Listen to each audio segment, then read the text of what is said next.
Muchísimas gracias, Fausto. Eh, Creo que dentro del mundo de la diabetes, el uso de los inhibidores de SGLT2 ha sido uno de los grandes impactos que hemos visto en las últimas décadas.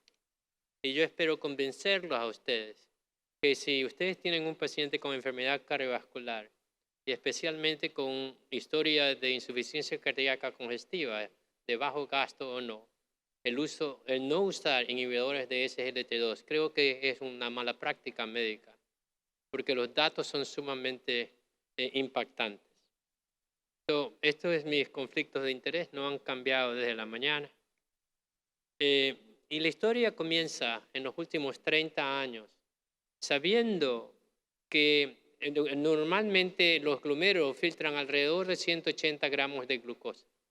Pero yo espero que ninguno de ustedes tenga glucosuria, porque si tienen glucosuria tienen dos problemas. Son problemas genéticos en los cuales no tienen la actividad de la SGLT2, que es el aparato con que se filtra el azúcar, o tienen diabetes. Entonces, cuando viene el glomérulo lo filtra, el 90% de la glucosa se reabsorbe en el túbulo proximal y un 10% un poco más distal por SGLT1. Entonces, sabiendo esto, y sabemos que hay familias que tienen deficiencia genética de SGLT2 y tienen glucosuria, durante los últimos 20 años, pues las casas comerciales, investigadores, han podido establecer o llevar a cabo los inhibidores de SGLT2. Y si tú bloqueas SGLT2, lo que tú vas a tener es glucosuria. Y si tienes glucosuria con azúcares hasta normales, pues tus niveles de azúcares van a bajar. Y si un gramo de glucosa tiene 4 calorías y tú pierdes cientos de gramos de glucosa, pierdes cientos de calorías, tú vas a perder peso. Entonces la historia es sencilla, ¿no es verdad? Tienes tú un medicamento que actualmente sabemos hay muchos, hay 4 en el mercado en los Estados Unidos, no sé cuántos hay aquí, pero reduce el nivel de hemoglobina 1C, reduce la glucosa plasmática en ayuna y la glucosa postprandial, independientemente de la acción de insulina. De esta manera, no tiene un riesgo de hipoglicemia. Entonces, te baja de peso, te baja el azúcar, no tienes pérdida, no pierdes tiempo, no tienes riesgo de hipoglicemia. Y debido a que pierdes glucosuria, abundantes calorías van en la orina, pierdes peso. Además, tiene una inhibición de la absorción de sodio y por esta razón reduce la presión arterial. Al mejorar el azúcar, mejora la sensibilidad a la insulina. Y lo que yo trataré de convencerlos el día de hoy es que piensen en la protección cardiovascular y la protección renal. ¿Cómo se usan? Una tableta al día, generalmente en la mañana. Da lo mismo si la tomas en ayuna o después de las comidas. Actualmente la primera que salió en el mercado es la canagliflozin, la otra es la DAPA, el EMPA y el ertugliflozin. Son las 4 que hay en el mercado. En Japón hay 2 más o 3 más y hay algunos más que están en programas de investigación. Aquí muestro la disminución de hemoglobina 1C. Igual como la metformina, igual como todos los medicamentos de glucosa, de diabetes, pues disminuye la hemoglobina 1C entre 0.8 a 1.2%. Bien, no es gran, pero suficiente para bajar los niveles de azúcares. Segundo, como yo les dije, que pierden calorías, pues tú esperas que los pacientes pierdan aproximadamente de 2 a 4 kilogramos. Entonces, si tú le preguntas a un paciente si le voy a dar sulfonilurea que produce aumento de peso, o voy a darle actos que aumente de peso, pues este medicamento no solamente que baja el azúcar, pero pierden peso. Y como hablábamos en la mañana, lo que sabemos es eficacia y seguridad. Y la seguridad en esto es que no produce hipoglicemia. Pero más todavía, ahora sabemos que hay protección renal y cardiovascular. Y hay una serie de estudios que yo rápidamente conversaré con ustedes para darles a ustedes esta información. En acerca de enfermedad cardiovascular hay 3 estudios grandes. Uno se llama el EMPA-REC, el otro se llama CANVAS y el otro se llama DAPA Heart Failure. Y esto fue hecho que le dieron a estos pacientes que tenían enfermedad cardiovascular que tenían alto riesgo de enfermedad cardiovascular o con enfermedad cardiovascular establecida, además del tratamiento antidiabético, además de las estatinas, de los inhibidores de la ECA, le dieron a estos pacientes o un SGLT2 o un placebo. Todos muestran, el primary outcome era una disminución del MACE, ¿no? Diferencias del MACE, el Major Adverse Cardiovascular Events, que incluía infarto agudo del miocardio, stroke y muerte cardiovascular. Y aquí tú tienes los resultados de 3 estudios. El primer estudio que fue presentado en la Asociación Europea de Diabetes, yo estuve ahí ya hace unos 5 años, 6 años atrás, y fue el primer estudio cardiovascular en el cual se demuestra que dando una pastilla para esa época de diabetes, tú disminuyes el riesgo de muerte cardiovascular en un 20% y disminuyes el MACE por un 25%. Y no solamente es con este estudio de EMPA-REC, pero si tú ves el EMPA-REC, la canagliflozin también produce una disminución de aproximadamente un 15% y el dapagliflozin un poco menos. Esto es los MACE, ¿no es verdad? Pero tal vez el mayor impacto de ellos es en la insuficiencia cardíaca congestiva. Aquí tú ves los pacientes que tenían la disminución de insuficiencia cardíaca o admisiones por insuficiencia cardíaca congestiva fue disminuida en un 30 a 40%. Y el último estudio que fue publicado en el New England Journal of Medicine año y medio atrás demuestra que si tú le das una dapagliflozin a estos pacientes con o sin diabetes que tenían un gasto de fracción de eyección menor de 40, tú disminuyes la mortalidad, no solamente la admisión al hospital, la mortalidad por un 20 a 30%.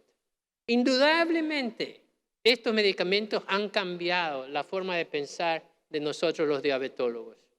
Esto es brevemente para darles una idea de cómo fueron hechos estos estudios. El primero, como les decía, es el EMPA-REC. Es un estudio que tiene aproximadamente 7,000 pacientes y todos vienen en dosis bajas y en dosis altas.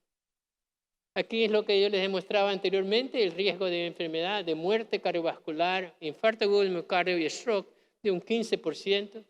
Y aquí tú ves muerte de cualquier razón por muerte cardiovascular a la mano izquierda y hospitalización por heart failure. Esto no lo consigues con ningún medicamento con la diabetes. Y posiblemente no lo consigues con ningún medicamento que ustedes lo usan diariamente. El CANVAS es otro estudio que incluyó un gran número de pacientes que tenían riesgo cardiovascular, que ya tenían un historial de enfermedad cardiovascular y tenían mayores de 50 años de edad. Igual, como les decía antes, una disminución de un 15%. Aquí está muerte cardiovascular y hospitalización, una disminución de un 22%. Díganme ustedes, ¿qué medicamentos producen una disminución de este tipo en pacientes de alto riesgo o pacientes que han tenido un evento cardiovascular? Estos fueron estudios randomizados, pero también ahora hay una serie de reportes, lo que le llaman real world, ¿no es verdad?, en el mundo real, que son estudios retrospectivos largos, y esto es datos de Mikhail Kosiporo. Y tú ves que en los Estados Unidos y en diferentes países, el uso de SGLT2 en pacientes con diabetes disminuye significativamente el MACE. No es estudios controlados, pero estudios de poblaciones. Y esto es la muerte, la mortalidad de los pacientes que tienen diabetes que han estado en SGLT2. Para nosotros, este tipo de medicamentos nos ha cambiado la manera de pensar, ¿no es verdad? En enfermedad cardiovascular, que es lo que a ustedes les interesa. Pero en la mañana hablábamos de la importancia de la enfermedad renal en el paciente con diabetes. Si tú tienes un paciente que tiene proteinuria o una disminución de la filtración de glomérulo, el riesgo de mortalidad aumenta varias veces. Si yo veo a un paciente con diabetes, nosotros tenemos que medir proteinuria o albuminuria cada 6 meses, por lo menos una vez al año. Y si yo tengo un paciente que tiene albuminuria, ese es un paciente de un alto riesgo de enfermedad cardiovascular. Ese es un paciente en el que yo voy a pensar que este tipo de SGLT2 me va a hacer renoprotector. Y al proteger el riñón, voy a proteger el corazón. Aquí en estos estudios que les hablaba yo anteriormente, con el estudio de empagliflozin, canagliflozin y dapagliflozin, el estudio de la función del riñón, A la mano izquierda es lo que le llamamos empeoramiento de la nefropatía. Significa una disminución de la filtración de glomérulo o un doblaje de la secretina de la creatinina en el suero, en el plasma. Y a la mano derecha es la aparición de macroalbuminuria. Normalmente nadie debe tener proteínas o albúminas en orina. Si tiene más de 30, nosotros llamamos microalbuminuria. Si tiene más de 300, macroalbuminuria. Y la relación con enfermedad cardiovascular está presente en micro y en macroalbuminuria. Este tipo de medicamentos disminuye la albuminuria, disminuye el riesgo de que tu creatinina vaya de 1 a 2 o doble y disminuye la disminución de la filtración de glomérulos. Indudablemente, lo único que teníamos en el pasado eran los inhibidores de la ECA y los receptores del ARB, ¿no? ARB. Pero esto es en tope del ECA. Si yo tengo un paciente que tiene albuminuria, yo voy a utilizar los inhibidores de la ECA. Pero indudablemente este tipo de medicamentos me mejora el azúcar, me mejora la presión y me disminuye la cantidad de proteínas. Y muchos pacientes van de micro a normoalbuminuria o no albúmina en orina, o disminuye la concentración de albúmina, como está demostrado en esta diapositiva. El estudio más claro fue el EMPA-REG, pero el estudio de Canvas demuestra exactamente lo mismo. Y el estudio con el DAPA muestra que también hay una disminución de muerte y el doblaje de la creatinina y una disminución de la filtración de glomérulo. El último estudio, y lo traigo a su acotación y consideración, es este estudio que se llama Credence. Y este estudio de Credence es importante porque no solamente coge pacientes que tenían función renal normal. Estos eran pacientes que tenían ya establecida una disminución de la filtración de glomérulo de 30 a 50 o de 30 a 90 y ya tenían proteinuria. O sea, es un paciente en el cual el tren ya salió de la estación. Puedes detener esta avalancha del problema cardiovascular y renal. Aquí este estudio con Credence utilizó canagliflozin y tú ves que ya en pacientes con enfermedad renal establecida, que la mayoría de ellos tienen enfermedad cardiovascular, aquí está el primary outcome, que era el doblaje de la creatinina en el suero, en el plasma, el llegar a tener diálisis o muerte cardiovascular, la cual fue disminuido en un 30%. No solamente en pacientes que tienen de reciente comienzo, pero si ustedes tienen un paciente que ya tiene enfermedad cardiovascular, tiene enfermedad renal, este es el tipo de medicamentos. Una tableta al día va a ayudar sin riesgo de hipoglicemia. Aquí hay en consideración ustedes lo que hablábamos hoy día en la mañana.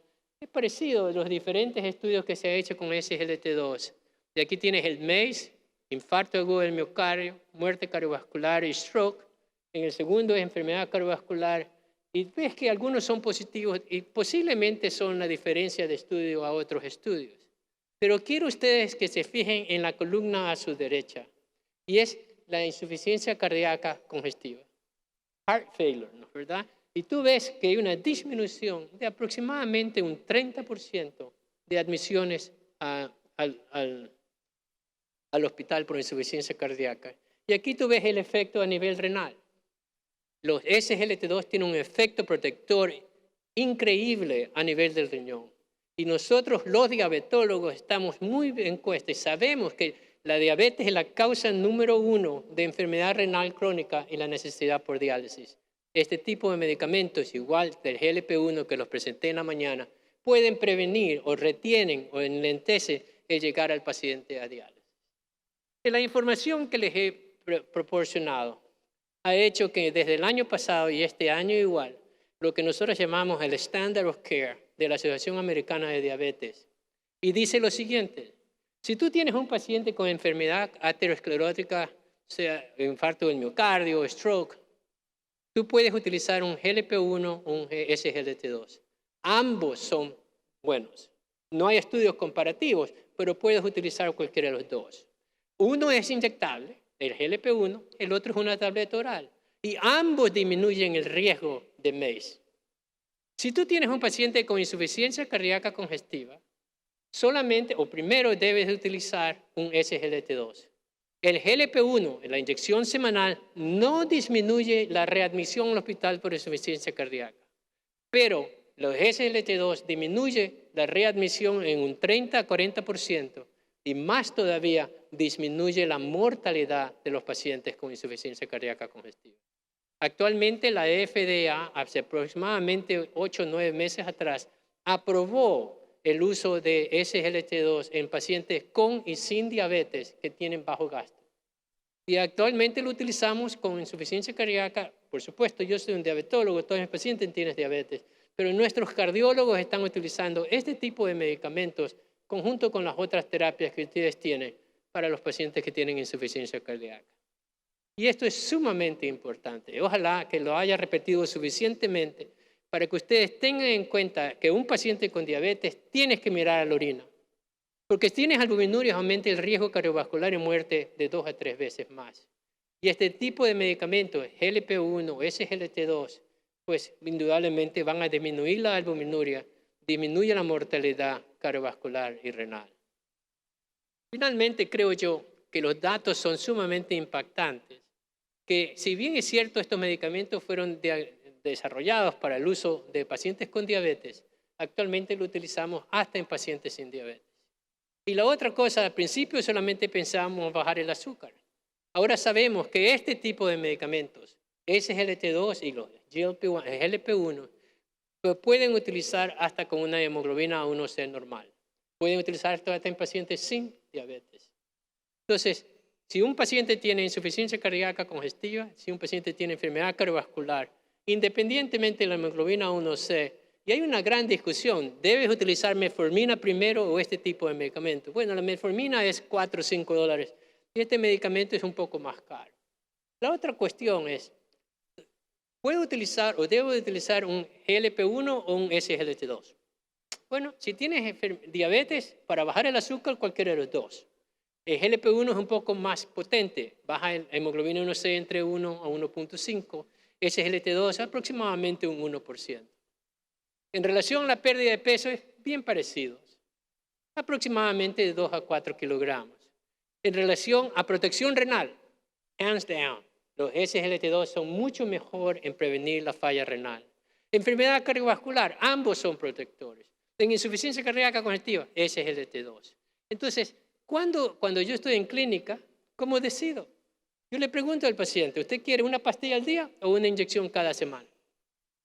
Entonces, si eres una mujer joven que multitask, ¿no verdad? Ella te dice una vez por semana, doctor, porque ellas van a trabajar, cuidan de su casa, los hijos, los deberes, una vez por semana y me olvido del problema, ¿no verdad? Ahora, si es un hombre, la pastilla, porque tienen miedo a las inyecciones. Entonces, yo creo que esa es la manera de pensar. Si yo tengo un paciente con diabetes, ya no voy a las sulfonilureas. Yo tengo metformina, voy a uno de estos dos agentes que se han demostrado que tienen efecto cardiovascular y protector. Esa es la parte buena, pero hay también efectos adversos de considerar. Si tú tienes bastante azúcar en la orina y tienes una próstata inmensa, pues tienes retención de orina. Hay un aumento de riesgo de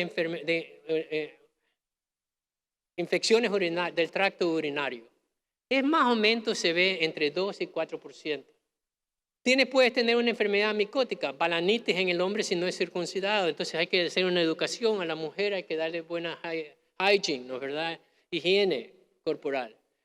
Realmente yo no me preocupo mucho. Si el paciente desarrolla una infección, le doy fluconazol, una tableta y se va. Y es muy difícil, es muy raro tener repetidas infecciones. Nuevamente, todos ellos se han demostrado que pueden producir un aumento de infecciones. Entonces, uno tiene que advertir al paciente. Generalmente son enfermedades micóticas, le das una tableta de fluconazol. Hoy en la mañana miré en el internet acerca de qué hay aquí, y hay algunos en la República Dominicana. Este es uno que se llama Jardiance, que es la empaglifloxin, que cuesta aproximadamente la caja de 30 pastillas, $86. Creo que es dólares. Creo que estaba, ustedes usan, no sé qué usan, bueno, $86. Entonces, es caro, ¿no es verdad? Es $3 por día. No muchos pacientes pueden tener esto, pero los que tienen seguro lo pueden hacer. Pero si tienes un paciente que tiene insuficiencia cardíaca congestiva o enfermedad cardiovascular, enfermedad renal, mild to moderate, este es el medicamento que lo debe utilizar. Entonces, en resumen, ¿Qué es lo que yo he tratado de decirles hoy en la mañana y ahora en la tarde? Hemos cambiado de eficacia, bajar el hemoglobina, no sé, lo único que nos importaba 20 años atrás, a seguridad, la hipoglicemia. Ahora tenemos medicamentos que son eficaces y seguros, que bajan el hemoglobina no sé sin hipoglicemia y que tienen enfermedad cardiovascular protector y enfermedad renal protector, que son los GLP-1, los agonistas de los receptores de GLP-1, que es inyectable, y SGLT2 inhibidores, que son de la terapia oral. Y los datos que tenemos ahora en la mañana y en la tarde, en la parte de arriba tienes los GLP-1, en la de abajo tienes SGLT2, donde ves que estos medicamentos en estudios prospectivos, que todos suman más de 90,000 pacientes, que este tipo de medicamentos es la forma del manejo del paciente. Y yo espero que los cardiólogos vengan y comiencen a utilizar este medicamento. No tienen ningún problema en utilizarlo. No hay que solamente ver que el endocrinólogo lo haga, pero ustedes tienen. Si yo creo que yo tengo un paciente, y les digo a mis fellows, si tú tienes un paciente con insuficiencia cardíaca o historia de insuficiencia cardíaca que no está en este medicamento, posiblemente sea mala práctica. Yo agradezco muchísimo la oportunidad de haber estado con ustedes en mi primer viaje fuera del país por cuestiones profesionales y hasta aquí ha sido fantástico. Muchísimas gracias.